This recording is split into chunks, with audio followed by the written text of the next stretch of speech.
15 शक्तिमान, 34 दिव्यास्त्र। मोदी के नए भारत की सेना ने वो दिखा दिया कि मुनीर आज रात सो नहीं पाएगा क्या। भारतीय सेना के शौर्य और पराक्रम की वो तस्वीरें लाया हूं जो पक्का बता रही हैं इस बार पाकिस्तान का फुल इलाज होगा। हाफिज सईद के आतंकियों ने अब खुला मान लिया मोदी ने पाकिस्तानी टेररिस्ट को मिट्टी में मिला दिया था।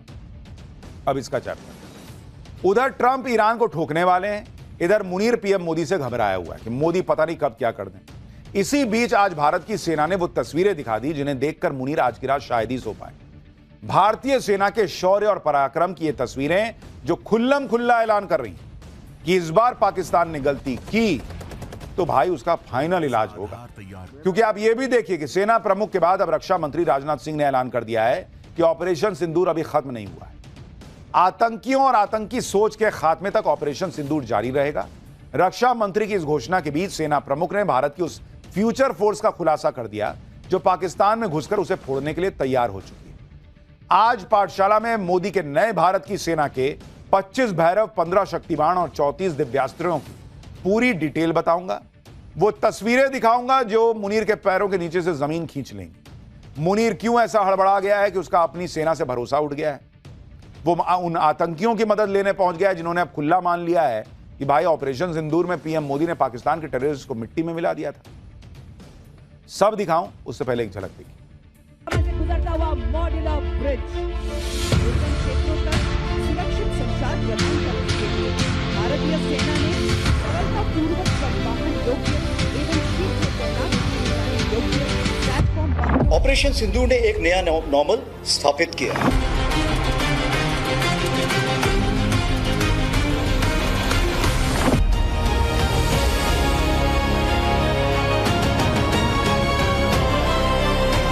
ये है मेरी सेना का, मेरे सुरक्षा बलों का पराक्रम।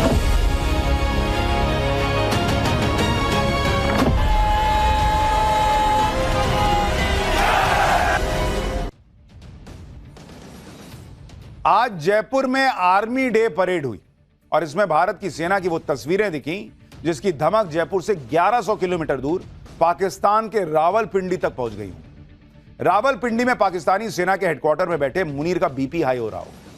आप ये तस्वीरें पहली बार आर्मी डे परेड में शामिल हुई भैरव बटालियन की देख रहे हैं। ऑपरेशन सिंदूर में भारत की सेना ने जो धमाल किया वो तो सिर्फ ट्रेलर था। ये भारत ने जमीन, आसमान और समंदर कहीं भी आने वाले दुश्मन को घुटनों पर लाने की फुल तैयारी कर ली है। प्रधानमंत्री मोदी के विजन पर इंडियन आर्मी को मेड इन इंडिया मुहिम के तहत फ्यूचरिस्टिक बनाया गया। इसका खुलासा आज आर्मी चीफ ने भी किया। आर्मी चीफ सेना के फ्यूचर प्लान को लेकर बता रहे थे कि दुश्मनों पर एक्शन के लिए सेना में Bhairav battalion, Shaktibaan regiment, Divyastra regiment और अश्विनी प्लाटून जैसी फ्यूचरिस्टिक यूनिट्स तैयार हो रही। अब तक 25 भैरव बटालियन सेना का हिस्सा बन चुकी हैं बॉस, जिन्हें पाकिस्तान और चीन की सीमा पर तैनात भी कर दिया गया है। भैरव बटालियन में सेना के सबसे जांबाज कमांडोज को शामिल किया गया है। इसके साथ ही 15 शक्तिबाण बटालियन की भी शुरुआत में तैयारी की जा रही है। भविष्य में इनकी संख्या बढ़ाकर 26 करने की योजना है। शक्तिबाण सेना की रॉकेट और मिसाइल रेजिमेंट्स हैं। साथ ही 34 दिव्यास्त्र बैटरीज को भी सेना के लिए तैयार किया जा रहा है। दिव्यास्त्र बैटरीज में ड्रोन और दूसरी मॉडर्न वॉरफेयर की आर्टिलरी को शामिल किया गया है। अश्विनी प्लाटून्स भी तैयार हो रहा है जिसमें जंग के लिए हर वक्त तैयार रहने वाले इन्फेंट्री बटालियंस को शामिल किया जाएगा। यानी भारत की तैयारी अलग लेवल पे जा रही है बॉस। और जो सेना प्रमुख ने कहा था कि हम तो पिछली बार ही भारतीय सेना अंदर घुस गई होती, तो सोचिए अब ये जो तैयारी है इसके साथ ये घुसेंगे तो क्या होगा। सुनिए भारतीय सेना के फ्यूचर प्लान पर आर्मी डे परेड में सेना प्रमुख जनरल उपेंद्र द्विवेदी ने क्या कहा है। पिछले कुछ वर्षों में भारतीय सेना की सोच में एक स्पष्ट बदलाव आया है। हम केवल वर्तमान चुनौतियों पर ही नहीं बल्कि भविष्यों के युद्धों की तैयारी में भी गंभीरता से काम कर रहे हैं। इसी दिशा में नई संरचनाएं यानी नए स्ट्रक्चर्स बनाए जा रहे हैं जिन्हें भविष्य की आवश्यकताओं के अनुसार इक्विप और ट्रेन किया जा रहा है। इस परिवर्तन प्रक्रिया के अंतर्गत Bhairav battalions, Ashwini platoons, Shaktibaan regiment, Divyastra battery जैसे नई इकाइयां खड़ी की गई हैं। हमारे इस परिवर्तन की आधारशिला आत्मनिर्भरता है जिसकी झलक आपको परेड के दौरान भारतीय सेना के फ्यूचर प्लान में जिसकी सबसे ज्यादा चर्चा हो रही है वो भैरव बटालियन है। भैरव बटालियन शिव के रौद्र रूप का प्रतीक है, जिसे काल भैरव कहते हैं। अगस्त 2025 में इस भैरव बटालियन का गठन किया गया। एक बटालियन में 250 जवान होते हैं, जिनकी सीधी भर्ती नहीं होती। सेना के एलीट और बेहतरीन प्रदर्शन करने वाले जवानों को इसमें शामिल किया जाता है। 5 महीने की कड़ी ट्रेनिंग के बाद तैयार होने वाले भैरव फोर्स के जवान AK-203 असॉल्ट राइफल से लैस हैं। बटालियन में 1500 मीटर तक मार करने वाले स्नाइपर्स हैं। इनके साथ ही जवानों के पास खास तरह के रॉकेट लॉन्चर हैं। भैरव बटालियन का हर जवान ड्रोन चलाने में माहिर है और सबसे खास बात यह है कि डीप स्ट्राइक और क्रॉस बॉर्डर ऑपरेशन में भैरव बटालियन के जवानों जैसा कोई नहीं है। और आप टाइमिंग देख रहे हैं, यह ऑपरेशन सिंदूर पार्ट 1 के बाद बना है। मतलब दिमाग में कुछ तो चल ही रहा है। अब ये धुरंधर अंदर घुस के क्या करेंगे आप सोच लीजिए। आर्मी डे परेड में भारतीय सेना के वो हथियार भी नजर आए जिन्होंने ऑपरेशन सिंदूर में पाकिस्तान को घुटने टेकने पर मजबूर किया था। ये वो ब्रह्मोस मिसाइल इसमें शामिल थी जिसने ऑपरेशन सिंदूर में पाकिस्तान में सैकड़ों किलोमीटर अंदर तक घुसकर आतंकियों के ठिकाने को फोड़ा था। इसके साथ ही पिनाका मिसाइल सिस्टम भी परेड में नजर आया। इसकी खास बात यह रही कि 120 किलोमीटर तक की रेंज वाली पिनाका मिसाइल को सफल टेस्टिंग के बाद पहली बार किसी परेड में शामिल किया गया। यही पिनाका है।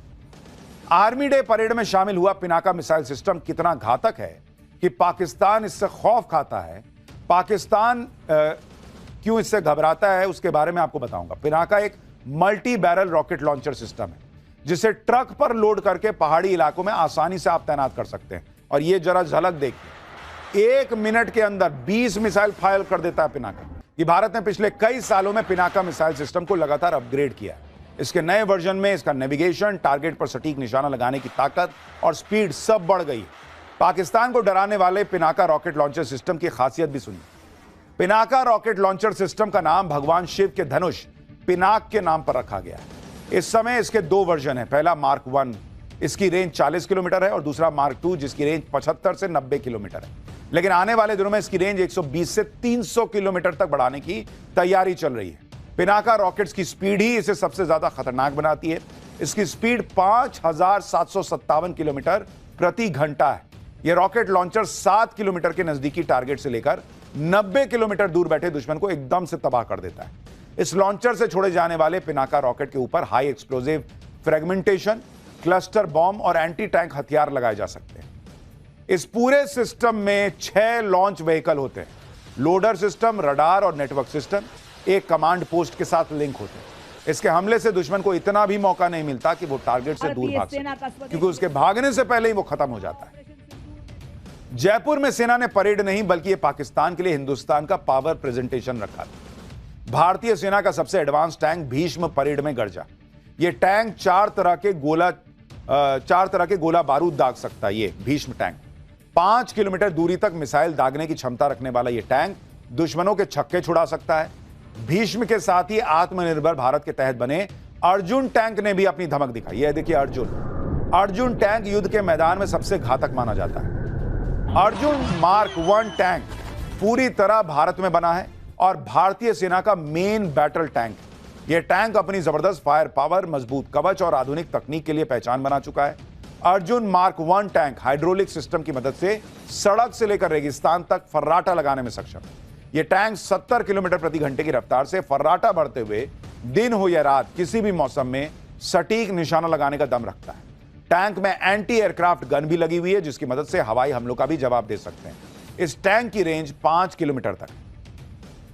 ऑपरेशन सिंदूर के दौरान पाकिस्तान की तरफ से हुई हमले की कोशिश को आसमान में ही ढेर करने वाला आकाश एयर डिफेंस सिस्टम भी परेड में दिखा। ये देखिए आकाश, जो आप सोचते थे ना कि कोई आ ही नहीं पा रहा है, भारत कैसे सब मार दे रहा है, यही अपना आकाश था भाई। इसके साथ ही ऑपरेशन सिंदूर में पाकिस्तान को ठोकने वाला स्मर्च रॉकेट लॉन्चर भी परेड में गरजा। इसका इस्तेमाल दुश्मन के बंकर को तबाह करने के लिए किया जाता है। ये देखिए स्मर्च रॉकेट लॉन्चर 40 सेकंड में 12 रॉकेट फायर कर सकता है। युद्ध के समय यह सिस्टम 3 मिनट के भीतर एक्शन में आकर फायर कर सकता है और तुरंत जगह भी बदल सकता है। आर्मी डे परेड में रोबो डॉग्स भी कदम ताल करते नजर आए। आर्टिफिशियल इंटेलिजेंस से चलने वाले ये रोबो डॉग्स युद्ध के मैदान में जवानों की मदद के लिए तैयार किए गए। रोबो डॉग को भारतीय कंपनी ने तैयार किया है। रोबो डॉग का वजन 50 से 51 किलो तक है। सीढ़ियां चढ़ उतर सकता है ये रोबो डॉग। पहाड़, मलबा, रेगिस्तान में चलने में सक्षम है। 12 से 15 किलो तक का पेलोड उठा सकता है। रोबोडॉग सैनिकों के कंधों पर पड़ने वाले वजन भी कम करता है। रोबोडॉग में हाई रेजोल्यूशन कैमरा लगा है। सेंसर हेड से आसपास का 360 डिग्री डिटेक्शन कर लेता है। गोला बारूद, मेडिकल सप्लाई, उपकरण पहुंचाना, जो बोलिएगा कर देगा। 20 घंटे तक स्टैंड बाय बैटरी लाइफ इसकी होती है और इसको नहलाना धुलाना भी नहीं है, खिलाना भी नहीं है। बैटरी चार्ज कीजिए, चल रहा है। भारत ने ऑपरेशन सिंदूर में पाकिस्तान के अंदर घुसकर आतंक की जिन फैक्ट्रियों को मिट्टी में मिलाया, खुफिया एजेंसियों को इस बात के पुख्ता सबूत मिल गए कि आतंक की उन फैक्ट्रियों को फिर से खड़ा करने के लिए पाकिस्तान की खुफिया एजेंसी ISI भाई खुलकर पैसा बहा रही है।